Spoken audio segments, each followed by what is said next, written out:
Después de la masacre que sufriera la familia Levarón en Sonora, Julián y Adrián Levarón pidieron al presidente de Estados Unidos interviniera debido a la doble nacionalidad de esta familia, catalogando a los cárteles mexicanos como terroristas. Trump aprovechó políticamente la desgracia de los Levarón y sacudió la bandera del patriotismo para seguir generando repudio de sus votantes a la gente del otro lado de su frontera sur.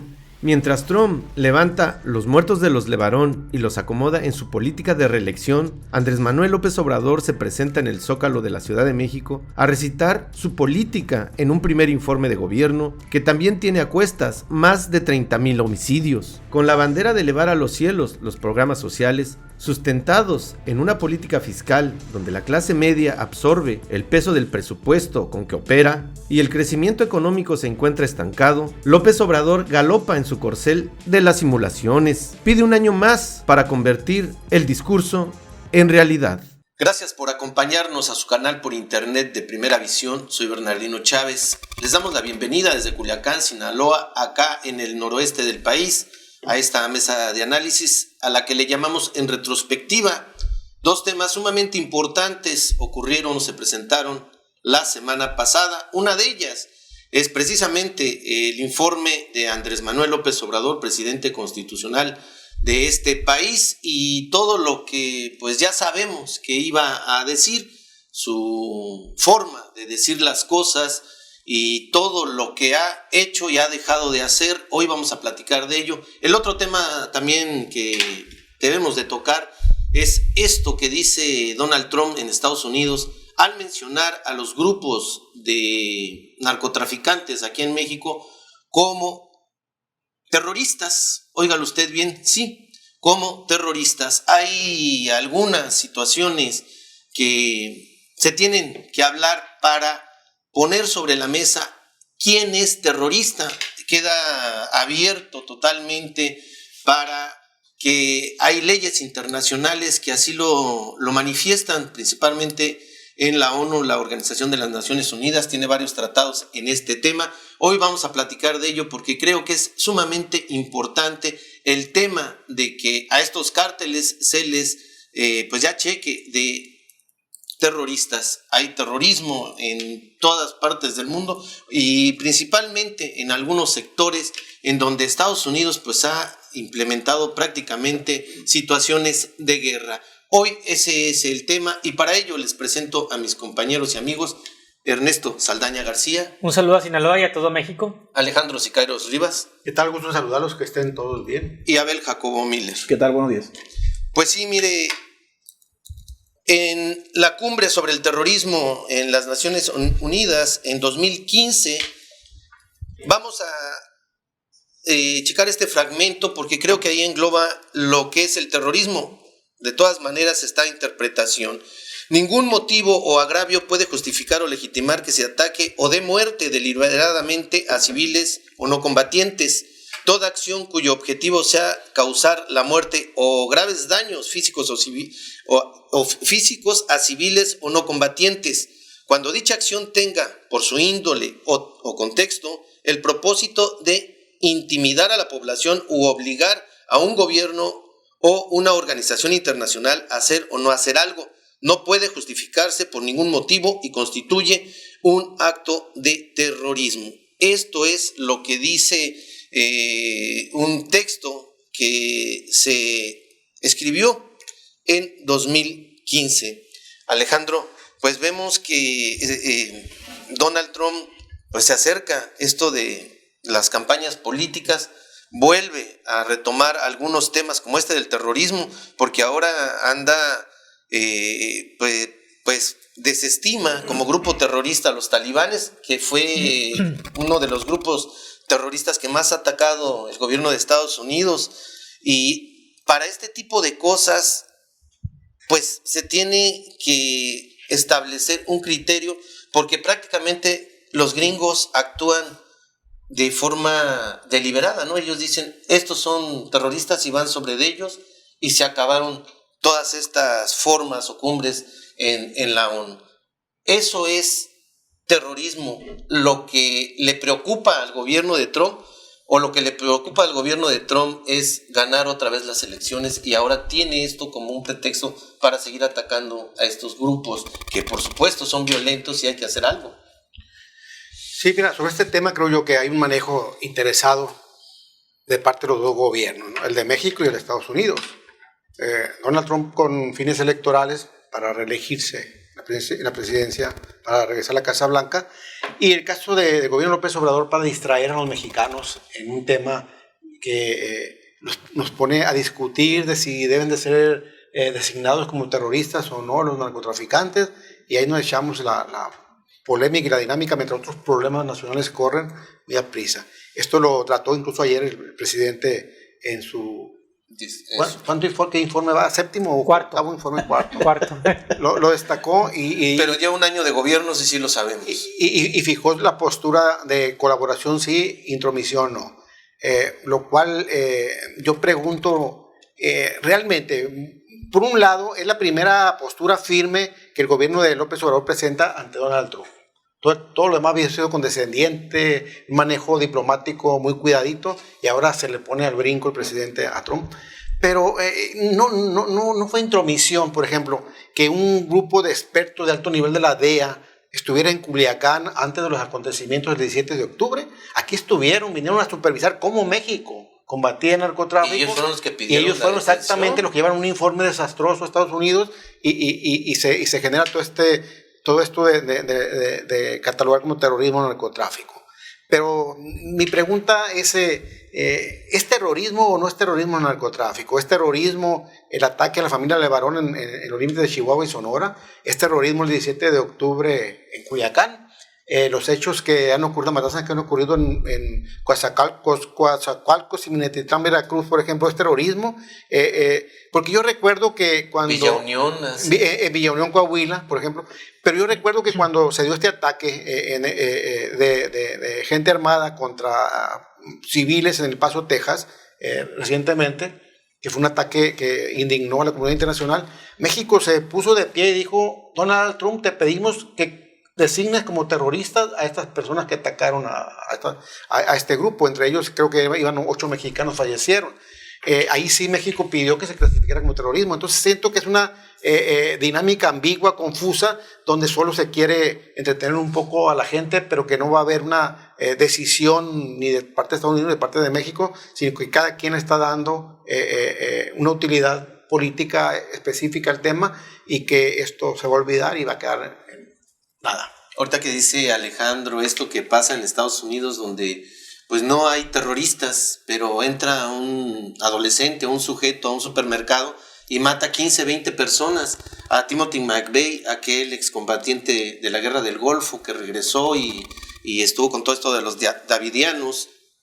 A él tampoco se le dijo que fue terrorista, sí, y fue el que puso la bomba en Oklahoma. En Oklahoma. Y es el primer ataque terrorista, como nosotros lo conocemos fuera de Estados Unidos, que hace un ciudadano estadounidense con toda la ciudadanía de todos los lados, ¿no? Pero Estados Unidos no ve a sus terroristas dentro. Efectivamente, bueno, hay que ver que el término terrorismo es muy amplio. Viene desde Maquiavelo, que decía terror de Estado. Luego en la Revolución Francesa, acuérdense que Maximilien Robespierre decapitaba a todos a lo loco, le llamaban la época del terror. Por ahí te dije, y se lo quedo debiendo a la gente, me encontré un grabado de 1885 de Estados Unidos, donde ponen a la señora de la libertad con 2 perros. Uno era la justicia y el otro era la ley. Y estaban esos 2 perros así como Rottweiler, grandotes, tratando de impedir que muchos mercenarios de las cloacas de Europa nadaran en el mar y llegaran a los Estados Unidos, porque algunos traían bombas, otros eran anarquistas, otros eran nihilistas, etcétera, etcétera. Entonces, Estados Unidos desde 1880 y tanto lidiaba con el terrorismo, porque recuérdate que era la época de las luchas sindicales, que las huelgas las desbarataron muchas veces con un lujo de violencia, aventaron bombas y todo, de ahí se popularizó, vaya, el terrorismo. O sea, los gringos no están nuevos en el asunto del terrorismo y tienen más de 120, 130 años. Pero ellos no lo han aceptado. No han simplemente dicho, bueno, la matanza de Las Vegas, mataron a varios mexicanos ahí. Entonces finalmente los gringos aplican el terrorismo a conveniencia.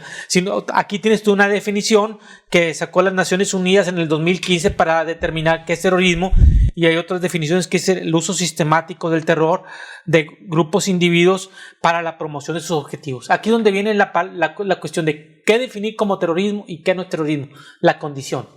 Cuando tú haces un acto lo condicionas a algo, alguna petición, puede ser de índole religiosa, de índole política, de índole étnica, lo que tú quieras. Pero lo del narcotráfico yo no lo veo. Yo no oigo que mencionen de índole económica. Porque, por ejemplo, aquí todas estas matanzas que hace se supone por un negocio. Que son por negocios, por la plaza, por quién tiene más poder económico. Sí, pero no ha habido terrorismo fiscal. Imagínate. Bueno, eso sí, es terrorismo, porque o pagas o cuello, te dicen. Sí, ¿no? Ahí sí hay una condición. Los narcos no te dicen, oye, déjanos trabajar a cambio de esto. No hay esa condicionalidad. Entonces, en ese caso, lo que ocurre en México pues es un estado de degradación, pero no hasta ahorita no es terrorismo porque no existe esa condicionante. Mira, nada más déjame comentarte esto que para mí se me hizo sumamente importante. Samuel González Ruiz, un especialista en el tema, junto con otros especialistas, él habla, por ejemplo, en Estados Unidos el narcotráfico o el crimen organizado se da de diferente manera. El caso John Gotti. Él habla que el FBI y la DEA estuvieron 8 años cercándolo, haciendo todo tipo de maniobras para llevarlo a la justicia. Si lo hubieran considerado narcotraficante en el sentido de que es terrorista, no se hubieran llevado ese lujo, porque el terrorismo, el gobierno tiene que actuar inmediatamente y tiene que usar todo el peso del Estado y todo lo que tenga a su alrededor. Acuérdate es decir, en Estados Unidos ya han visto estos casos y no los han considerado. La petición original viene del caso Levarón, donde estas personas que son mexicoamericanas, como existen millones, le hicieron la solicitud al presidente Trump y lo agarra como oro molido para fortalecer el discurso de odio en su campaña. Y bueno, finalmente aquí ya no está esto en el terreno jurídico ni del derecho internacional, sino está en el terreno político de a ver quién saca más raja política. Terrorismo no hay, porque en todo caso en Estados Unidos ha habido actos terroristas donde han muerto decenas de mexicanos y México tuviera el mismo derecho de intervención hacia los Estados Unidos. Aquí el asunto ya no va desde el término, vuelvo a repetir, ya no tiene nada que ver con cuestiones de precisión de tratados internacionales, sino de quién saca más agua para su molino. Porque en este caso está esto que pasó el 12 de noviembre allá en las playas de Campeche, en el Golfo, que 2 lanchas rápidas con 8 tripulantes asaltaron un buque con bandera italiana. 35 personas de origen italiano fueron hechas cautivas, 2 de ellas fueron heridas, y el gobierno de Italia dice: hay piratas, hay terrorismo en esa parte de México. Y no más aquí en Mazatlán hemos tenido algunos informes de que ya se ha dado ese caso, ¿no? De que lanchas rápidas llegan a buques incluso de plataformas petroleras, hacen sus asaltos y se van. Mira, si partimos del concepto básico del terror, es que todo acto violento encaminado a provocar terror a un grupo opositor o a población en general. Entonces, si partimos de ese concepto, pues aquí en México sí hay terrorismo. Porque decapitar, despellejar, colgar en puentes, quemar mujeres y... Incluso plantarles dinamita, claro, cuerpos, y prenderles un cerillo. O sea. No, matar y matar a mujeres y niños y quemarlos. Entonces, si partimos del concepto básico de terrorismo, entonces sí hay terrorismo aquí en México.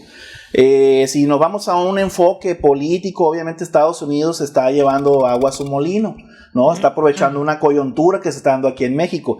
Y yo veo al gobierno de México que trata de minimizar el problema para decir, no somos tan ineficientes.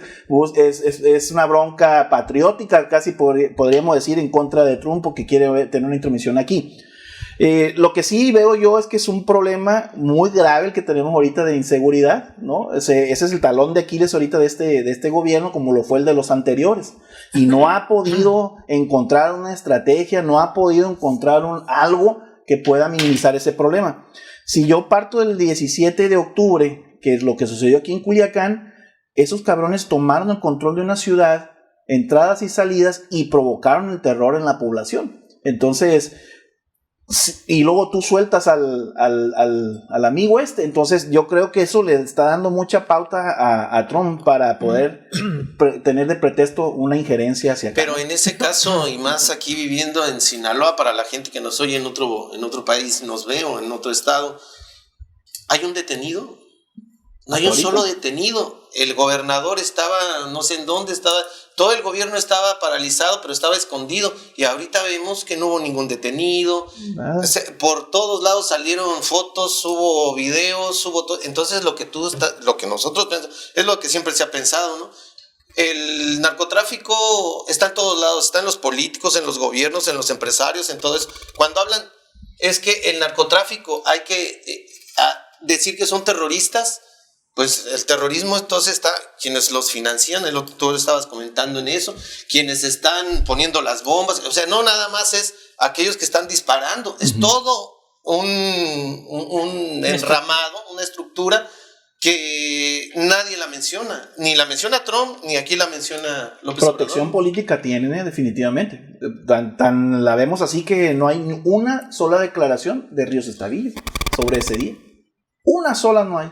Y el gobierno federal también dice son 8 muertos y aquí dice son 13 muertos. No, el gobierno federal, contra el que los 5 muertos aparte. Y para que haya terrorismo necesitas armas, y las armas las proporcionan los mismos gringos. Por supuesto.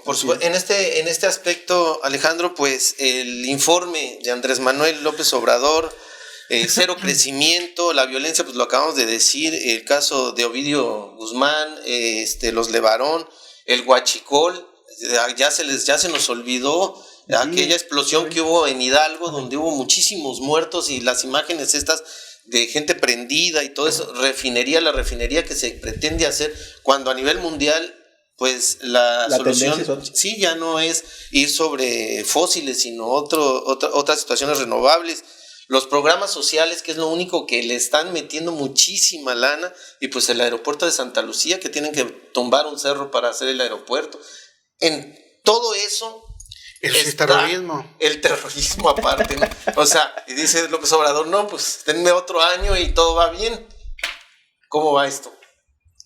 Mira, yo digo que no se le puede discutir a López Obrador, insisto otra vez, con los programas sociales, primero los pobres, el combate a la pobreza, pues es un plan con un alto sentido humano, y que también un alto provecho electoral, ¿no? Ahí está el país dividido exactamente, ¿no? Entre quienes están recibiendo algo de lana a través de los programas de asistencialismo de López Obrador, son López Obradoristas de hueso colorado y lo defienden a capa y espada, ¿no? La otra parte, que es esa parte de la clase media, los sectores productivos, el sector empresarial, que está siendo golpeada por las políticas de López Obrador, ya está en otro lado, otro segmento, y ayer se vio muy claro, ¿no? Lo del Zócalo y lo del Monumento a la Revolución. Esta polarización que se habla. Eso es ese es el informe real del México, ¿no? No hay que escuchar otro informe más que esto que está ocurriendo. Y también en el asunto de la violencia, yo no encontraría otra manera de cómo llamarle a un país que en este año, 2019, va a superar los 35,000 muertos, ya está cerca de los 30, estamos esperando los resultados del mes de noviembre, pero creo que va a superar los 35,000 muertos víctimas de esta guerra del crimen organizado entre el crimen organizado. Como lo que acaba de pasar, ¿no? Guerra entre los grupos del crimen organizado, no del Estado contra el crimen organizado, ¿no? Hay que clarificarlo. Entonces, ¿cómo llamar a esto? Y cómo el presidente se anima a hacer referencia al gobierno de Calderón, que exactamente fue muy sangriento, le declaró la guerra al narcotráfico, pero que él lo va a superar en este primer año con el número de víctimas. Es cierto, puede decir él, no, pues la herencia que me dejaron los conservadores. Bueno, pero entonces la herencia de mal gobierno y todo, también se la dejaron, y también sigue en mal gobierno, y esa no la refiere a Peña Nieto. Entonces, te digo, nos están entreteniendo en una discusión trivial de si es o no es terrorismo. Yo no sé de qué otra manera le podríamos llamar a esto. Yo insisto en preguntar, por cada muerto, ¿cuántos deudos hay cada familia? Calculando. Entonces, ¿cuántos agraviados hay en México por el tema de la inseguridad? ¿Y qué está diciendo? Pues que no va a cambiar de estrategia. ¿Qué está diciendo? Pues que va a seguir apelando al abrazo, no balazos. Y no le está dando resultados. Entonces, si quiere desactivar por completo una posible intervención militar de Estados Unidos en México, que dé los resultados que tiene que dar como presidente en el combate al narcotráfico. Primera regla, ¿no? Para quitarle la tentación a aquel vecino que quiere meterse con toda la fuerza a cuidar su patio, ¿no? de dominio.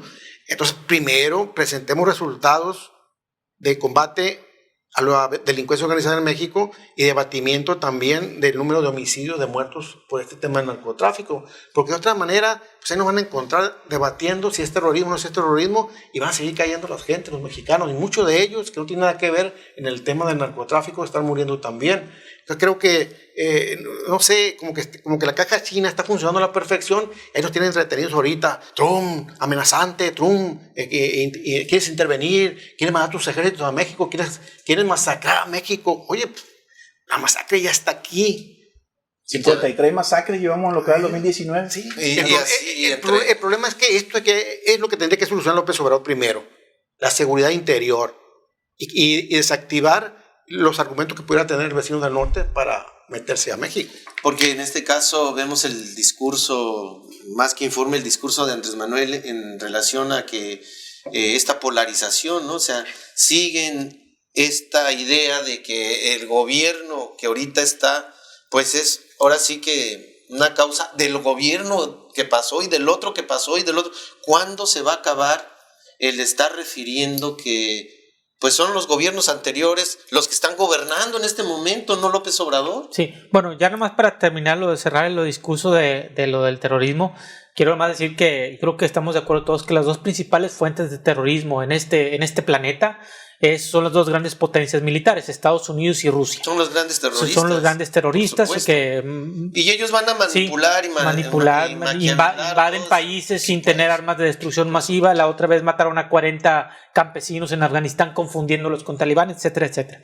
Regresándonos a la realidad de nuestro país, lo que me decías ahorita, bueno, finalmente, como todo cambio de régimen, se han hecho cosas buenas y malas. Por ejemplo, los programas sociales que van de buenos, el combate, que esperemos sea en serio y rinda frutos, el combate a las facturas falsas, que esto es lo que ha mortificado mucho más a la extrema derecha. Aquí y estoy de acuerdo con lo que dice Alejandro, hay una polarización, ¿verdad? Una bipolaridad. La extrema derecha, bueno, estoy con la mano izquierda, agárrenlo al revés, extrema derecha contra extrema izquierda. Y cada uno tuvo sus grupos.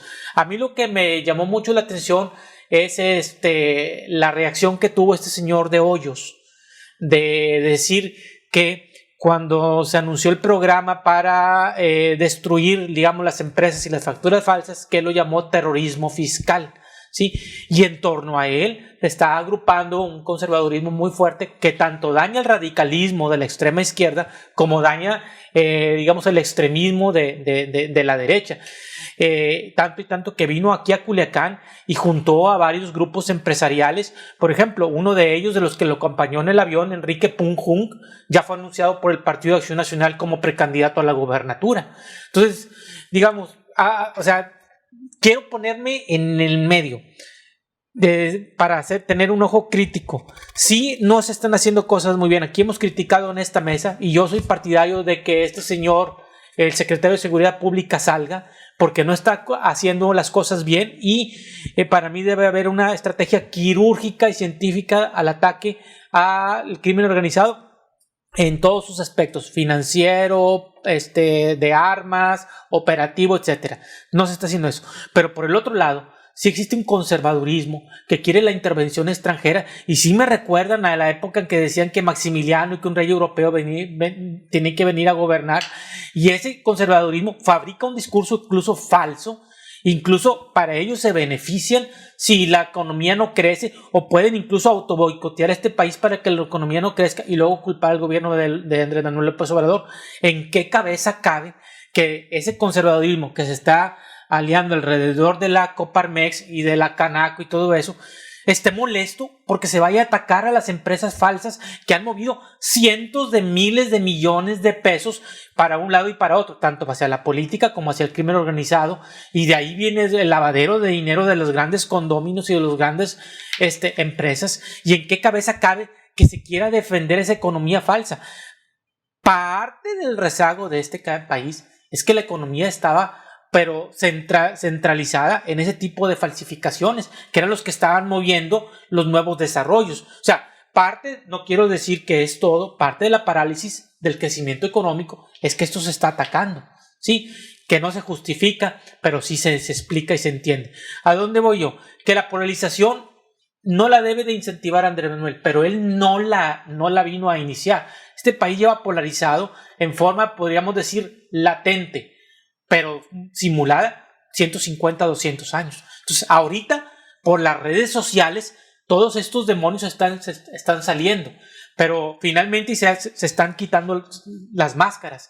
Quien va por una corriente o quien va por otra, ya no hay puntos medios. Ahora todo el mundo se está, digamos, abriendo a lo que realmente es. En ese análisis que haces, estoy de acuerdo en algunas cosas, pero por ejemplo, en esto de todos las facturas falsas. Todos los días Andrés Manuel López Obrador polariza, sí, todos los días. Estoy de acuerdo con eso. En esto de las facturas para mí falsas, ya debería de frenar eso. Ajá. Pero la polarización no la vino a inventar el Alejandro. La polarización ya estaba. Porque, no, pero él es el presidente. Exactamente. Sí, él debe de guardar esa forma. Ahí coincido contigo. Y el detalle aquí en esto del terrorismo fiscal que menciona este grande ampón o gran empresario, como tú le quieras llamar, o lo que sea. Bueno, el detalle es que mientras que Santiago Nieto y López Obrador dicen, no, es que nos vamos a ir sobre de estos que están arriba y que deben tanta lana y que están.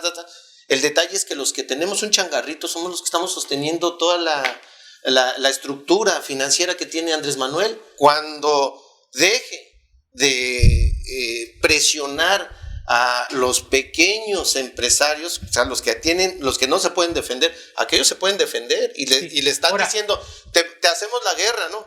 Pero los que estamos pagando todo el financiamiento de la política de Andrés Manuel López Obrador, somos los que estamos pagando impuestos, y es la clase media para abajo. Ahora, te voy a decir, en ese sentido no estoy de acuerdo. Todos, sí. En ese sentido no estoy de acuerdo. El otro de la polarización que está esto dado y todo eso, por supuesto que siempre ha habido. ¿Por qué? Porque unos cuidan intereses de otros y así, pero que el presidente sea el que salga, como dice Alejandro, todas las mañanas a decir, es que ahora me ladró un perro y ese perro ha de ser fifí o ha de ser, no sé, sí, de algún empresario. Oye, por favor, todos los días es el mismo mensaje de Andrés Manuel, igual, o sea, que está alienando a todos estos seguidores, que es lo mismo, todos los días salen a decir un adoctrinamiento. Que López Obrador me estás malinterpretando, Bernardino, estoy de acuerdo contigo. No, en esto que estás diciendo estoy de acuerdo contigo.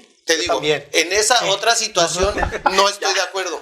Ah, bueno, qué bueno. No estoy de acuerdo que estés de acuerdo contigo. El punto es que todo el mundo lo que está buscando es cuidar sus intereses. ¿Qué es el narcotráfico? Un negocio. Por supuesto. ¿Qué es las empresas falsas y todo? Un tremendo negocio de cosas que de una forma de robar a este país. ¿Qué es los programas sociales? Finalmente, un negocio. Entonces, finalmente, aquí lo que están haciendo cada quien es tratar de llevar agua para su molino. Yo lo que sí te digo es lo siguiente, que en este país, mientras se pongan esos intereses por encima del orden legal, tanto para un lado como para el otro, este país no va a progresar. Pues de todo esto, ¿qué es lo que...? Pues del informe de AMLO es que veo cosas buenas y obviamente cosas que está haciendo equivocadamente, y espero que rectifique. Por ejemplo, nunca se había tocado un Carlos Romero de Champs, ¿no? A una secretaria como Robles, que todavía están los procesos ahí, todavía que no terminan, pero por lo menos sintieron un calambre, pues que no lo sintieron en los gobiernos anteriores.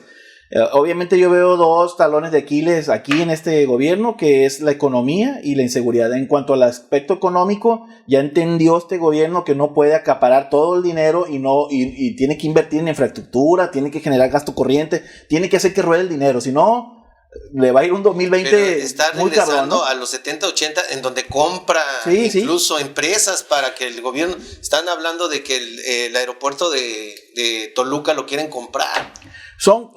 Pues tiene que entender, ahora mira, en la inseguridad yo le veo ahí sí su talón de Aquiles bien cañón.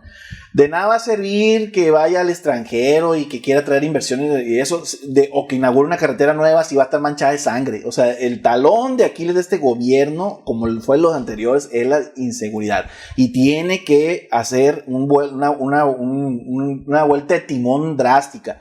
El sábado pasado, no, el domingo, estuve dando un curso de tiro y ahí con la Policía Federal, el comisionado me dijo, tenemos un año sin practicar tiro. ¿Cómo que un año sin tirar tiro? Lo que pasa es que desde hace un año nos llegó el corte de cartuchos, ya no nos llegan cartuchos. Entonces prácticamente nosotros de nuestra propia bolsa le tenemos que comprar los cartuchos, cuando antes sí nos llegaba cartuchos para las prácticas. Entonces ahí está el stand bien bonito, muy fregón, tiene un año sin usarse. Entonces me tocó curiosamente que llegó el encargado de la Guardia Nacional para la región, un coronel que se apellida Núñez, y él ya estaba tomando, haz de cuenta que posesión de las instalaciones de la Guardia Nacional, porque a ellos, que siendo Sedena, ya no los quieren en el SAUS. Entonces, algo se está haciendo mal en la estrategia de seguridad, porque ahora son Guardia Nacional contra Sedena, Sedena contra Policía Federal. O sea, en vez de coaccionar, o en vez de agruparlos, esta polarización se está de la que haciendo estamos una pinche polarización entre los mismos grupos. Pero así era antes también. Pero ahora está marcada, porque ahora le metiste la Guardia Nacional. Pero entonces, es que esa no es la solución. Es que antes eran estos. Bueno, pues como antes eran estos, ahora pues no hay que decir nada. No, el detalle es de que 30 millones de mexicanos le pusimos a Andrés Manuel toda la esperanza en lo que él dijo que iba a hacer.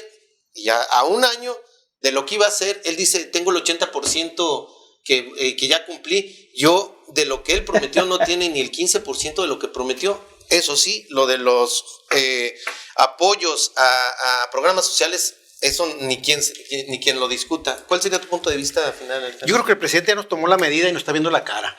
Porque nos suelta polvorines y luego él mismo permite que vayan sus grandes rivales, sus grandes enemigos a apagarlos o eliminarlos. ¿Qué pasó cuando nos habla de los empresarios voraces, los empresarios evade impuestos, la mafia del poder? ¿Dónde está? ¿Y qué pasa cuando el INEGI dice tiene cero crecimiento y vamos a una recesión?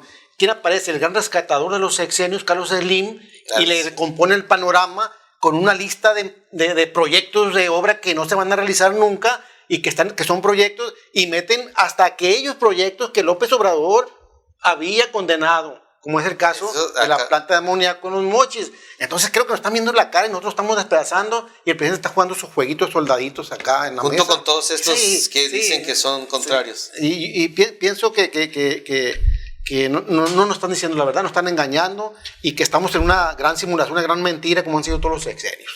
Lo de Santiago Nieto Vasconcelos, y retomo las palabras de Abel de muchos programas. El gran talón de Aquiles de Andrés Manuel no es que vaya a ser la inseguridad, es la corrupción y la impunidad. Si todo esto no lo llega a esclarecer Santiago Nieto Vasconcelos y no se llega, digamos, a sanciones, gente en la cárcel, a las grandes corporaciones que desviaron cientos de miles de millones de pesos y que ahora se haga un sistema de seguridad para que esto no ocurra, si no se llega a atacar la corrupción en los estados y en los municipios, con los gobernadores, con los alcaldes, con los jefes de policías, con los funcionarios públicos, que eso fue lo que prometió, que toda esa estructura, no nomás arribita la estructura del gobierno federal, los secretarios, no, toda la pirámide gigantesca en la que se soporta el Estado mexicano, el gobierno mexicano, si eso no se hace, entonces se va a fracasar, ¿sí? Porque finalmente, si no se desbarata eso, en el siguiente sexenio va a seguir habiendo seguridad, va a seguir habiendo esto, va a seguir habiendo todo lo demás y nos vamos a seguir quejando. Entonces finalmente el gran reto de Andrés Manuel es acabar con esas dos palabras que le había dicho muchas veces a Abel: corrupción y la impunidad. ¿Tu punto de vista final, Abel? Pues que ahorita hay una población polarizada, 30-70, ¿no? Y que le quedan 5 años a Andrés Manuel para que no ese 70 pase un 80, ¿no? Sino para que el 30 no se vaya a un 50, ¿no? Entonces ya pasó un año, sentimos que este año realmente se quedó corto, él ya está pidiendo otro año más, pues vamos a dar el beneficio de la duda. Esperemos que de verdad para finales del 2020 esto cambie, ¿no?